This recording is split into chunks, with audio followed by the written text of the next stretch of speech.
Hello,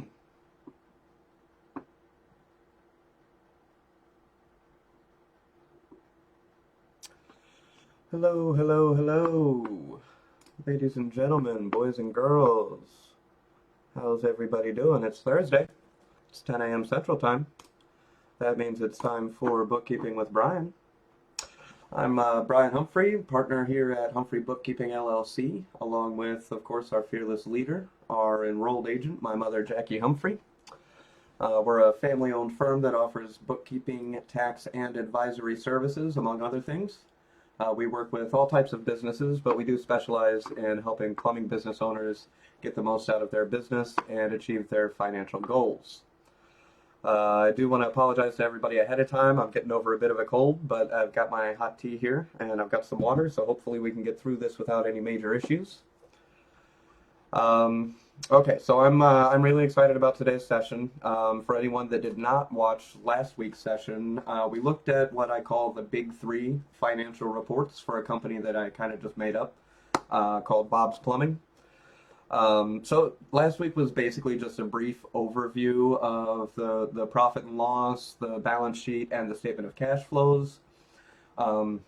We looked at kind of the basics of reading them and learned a little bit about how the three of those reports kind of work together to give you insights into your business.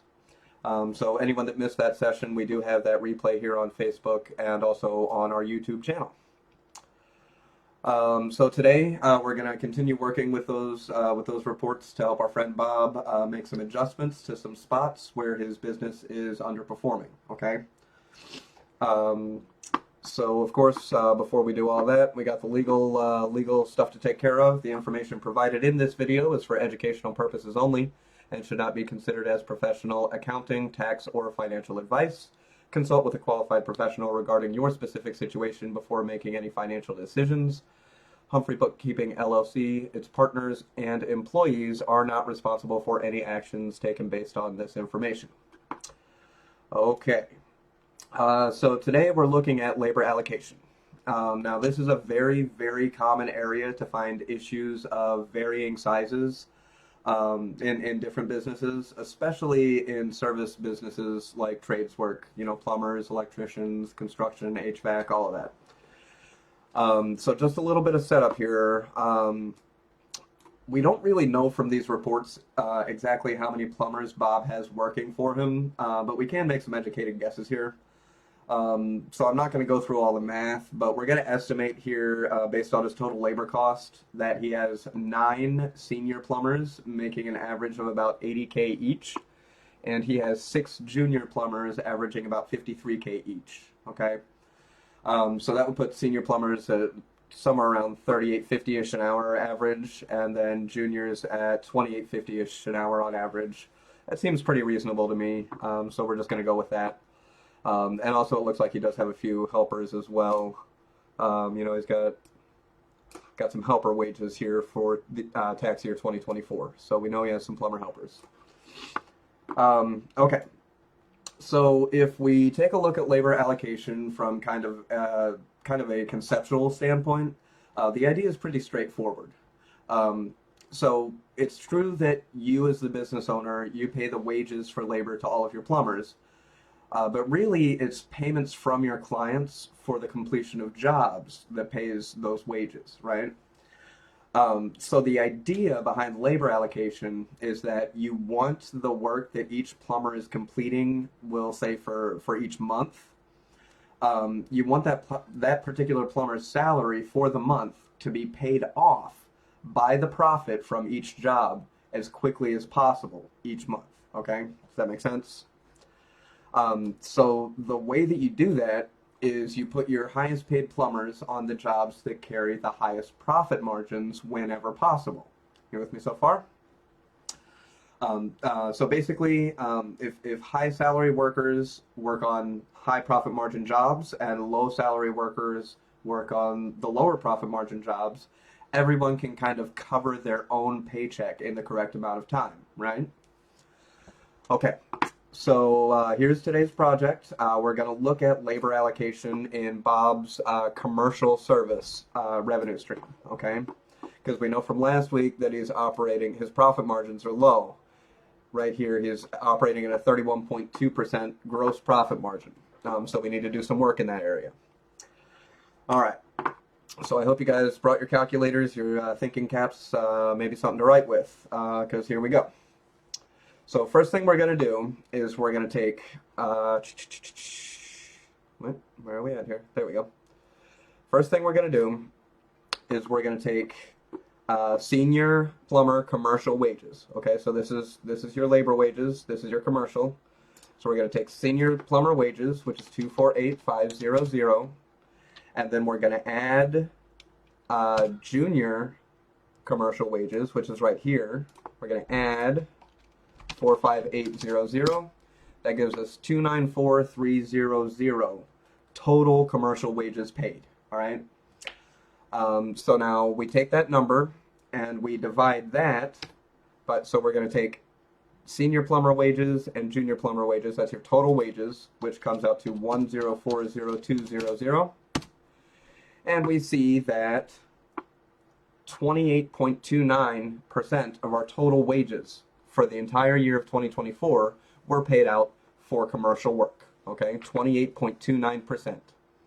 Now, if we pop back up here to revenue on our profit and loss statement, we're going to take commercial revenue, 945,800. That's this number here. We're going to divide that by our total revenue right here. So it's going to be 4019000. 945,800 divided by 4019000. And we see that the commercial service line is actually only bringing in 23.53% of our total revenue. Okay? So it looks like we have a problem there. We're spending 28.29% of our labor dollars to earn 23.53% of our revenue dollars. So that comes out to a 4.76% difference. Okay? So let's dig a little bit deeper here, because we're looking at labor allocation. So if we take the junior commercial wages, the 45,800, and we divide that by the total number of junior plumber wages for the year, it's going to be 318,000. We see that junior plumbers are actually only spending 14.4% of their total time on the commercial service line. So they're actually, technically speaking, they're overperforming in that particular area. Now, we'll do the same thing for senior. Senior plumber wages for commercial, 248,500. Divide that by total senior plumber wages, 722,200. And holy cow, now we're getting somewhere. We see that our senior plumbers are spending 34.41, if you round it up, 34.41 of their time on a revenue stream that's only bringing in 23.53% of our revenue. So 34.41 minus 23.53, we're looking at a 10.88% difference here. And that is part of what's absolutely killing our profit margins in the commercial service revenue stream. Still with me? I hope so. Okay, so now we know we've got a problem. We've got, basically we're spending too many labor hours for our more expensive senior plumbers for the amount of money that we're making. But how do we work on fixing this? Okay, so in this particular case, my suggestion would be we would want to see what we can do about aligning the total percentage of senior hours spent with the total percentage of revenue from this revenue stream. Okay, so basically we've got that 10.88% gap. We're going to try to close that gap between labor percentage and revenue percentage as much as we can. They don't have to match up perfectly, but we definitely want it closer. So hopefully you guys like math as much as I do, because here we go again. All right. Okay, so remember how we estimated that that average hourly wages for each level of plumber, right? 38.5 per hour for senior, and then 28.5 per hour for junior, all right? So if we use those hourly salary averages, we can deduce that senior plumbers spent about 6,441 total hours on commercial service last year, while junior plumbers only spent about 1,797 total hours in that area. Okay. All right, now these next few statements here, these are my opinion. These are not necessarily based on hard numbers, okay? What I sometimes see, and what I think I see here with Bob, is this.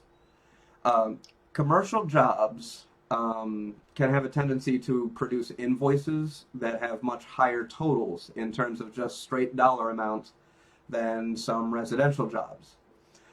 They can also run a lot longer, in many cases, than residential jobs. Now, it's completely natural for any human to look at that nice big dollar amount on the estimate sheet, and then you want to send, your top level guys. You want to send your best employees that are going to get the job done right. They're going to get it done quickly, and because you want to convert that nice big number on the estimate into an invoice so you can collect that big payment as fast as possible. We have all done it, and we will all do it again. It's just, sometimes it's just the way it goes. So our friend Bob here, even though, he's got some issues in this area, he doesn't have any reason to be ashamed or upset with himself for the decisions that he's made so far. Not in my opinion anyway. It's human nature. Okay, so getting back to the numbers, if you recall, our senior plumbers are spending 34.41% of their time to earn 23.53% of the revenue, leaving us that 10.88% gap in between that we need to close. So check this out. Remember how we have 9 senior plumbers, all right? So that means one senior plumber makes up 11.11% of our senior plumber workforce, right? So we're trying to close a 10.88% gap, and one senior plumber makes up 11.11% of the senior plumber time. So if we can find a way to rearrange the way we divide up our teams for each commercial job, and we do so in such a way that we are able to essentially remove one senior plumber on average over the course of the year, there's our fix, right? And it would even be more than our 10.88% target. We would start overperforming slightly instead of underperforming. Okay, so here's how you think about it. Let's say you've got a commercial job it's going to take 6 plumbers, one full 40-hour work week to complete. It's not a very tricky job, but it's a big bid for your company to win. The work itself isn't tough, but it is going to take 6 guys 1 week to get it done. Okay. Now, if you send 6 senior plumbers, that's going to be 40 hours a week. That's 240 hours total. And then we're going to multiply that by the $38.50 average hourly pay. You've got $9,240 in labor. Now, let's say instead of doing that, let's say you have a few junior plumbers that seem to have an aptitude for commercial work. You send 3 juniors along with 3 seniors instead, okay?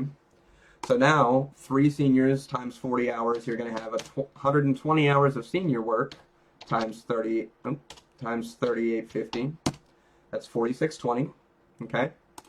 And then you're also going to have 120 hours of junior work. That's going to be 28.50.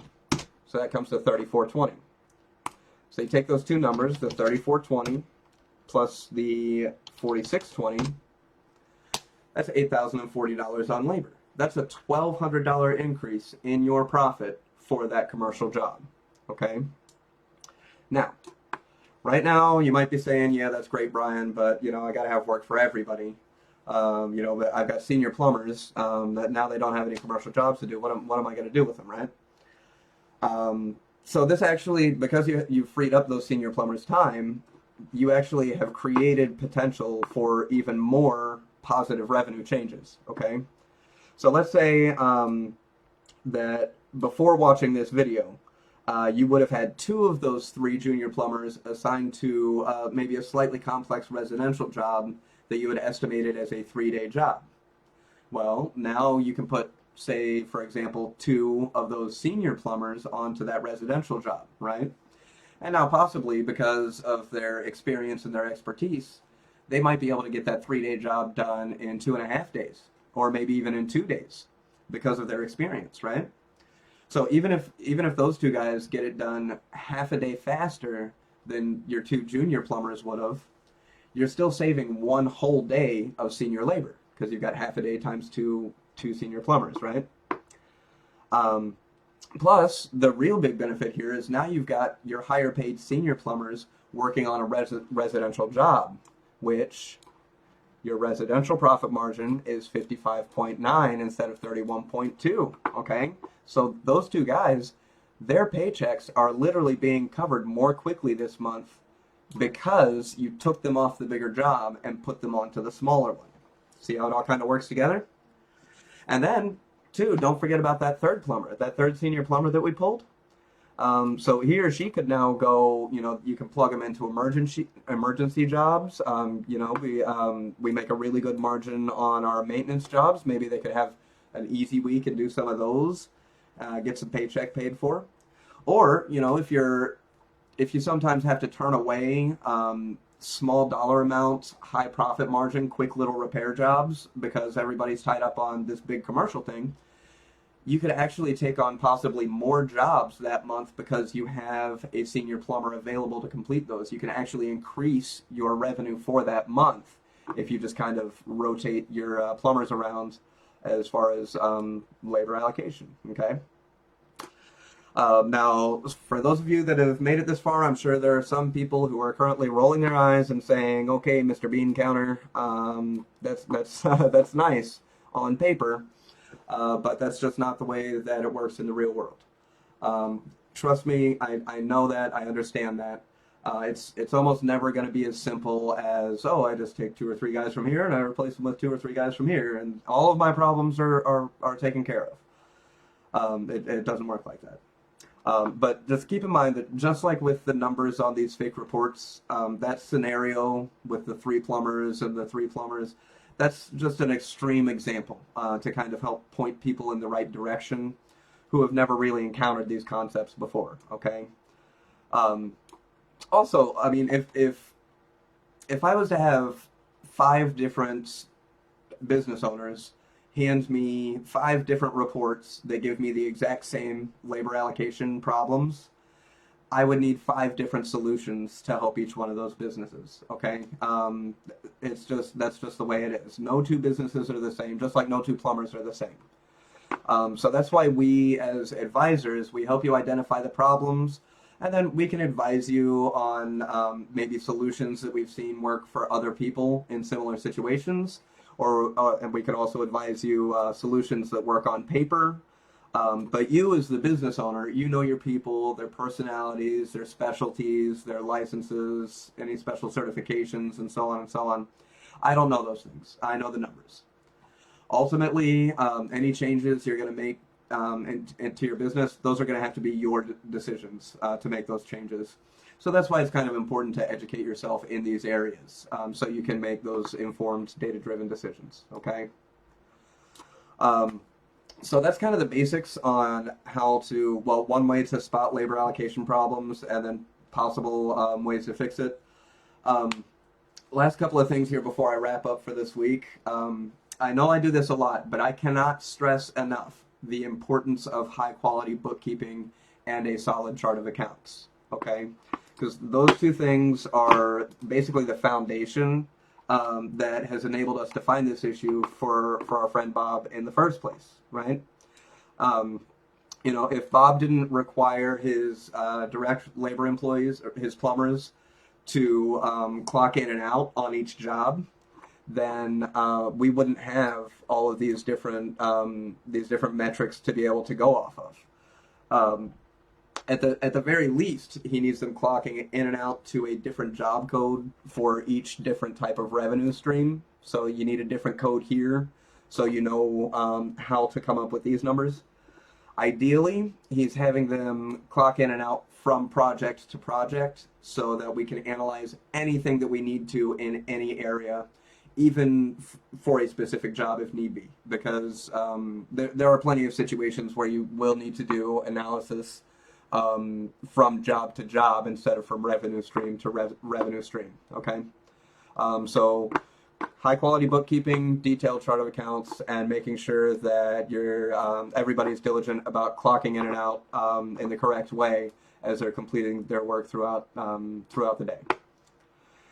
Also, if anyone has any questions, comments, concerns, or criticisms, I welcome all of those things with open arms. Feel free to comment on the video, or if you would prefer it to be private, you can send a Facebook message to the Humphrey Bookkeeping Facebook page. I don't always get to the social media messages right away, but sometimes I do, and almost always in less than 24 hours. So feel free to reach out if you like. As far as next week, we are going to keep helping Bob with his business. These initial changes in labor allocation, they will help his commercial margins, okay? So just by making those changes, we will improve on that 31.2%. But I don't think that's the whole story of what's causing his low numbers here. So next week, we're going to take a look at some ways to investigate if we should be making pricing adjustments, okay? Just like every other area of our business, we want to be making solid, data-driven decisions. So we have some more detective work to do before we just start jacking up prices, okay? All right, well, that's all I got for this week. Congratulations to everybody who made it through. Make sure you like, share, follow, or subscribe on Facebook, YouTube, wherever you're watching, or both. And of course, I have links to the YouTube, our website. I've got our email address in the description here. If you're ready to talk about if we can help you in your plumbing business, you can schedule a phone call or a Zoom meeting with us on our website. It's however you prefer to do it. So just go to our website. There's a link to our calendar, so you can see where we have openings to be able to take calls. All right, that's all I got for today. Thanks again for joining me. Everybody have a great rest of your week, and I will see you guys right here next week. Bye-bye.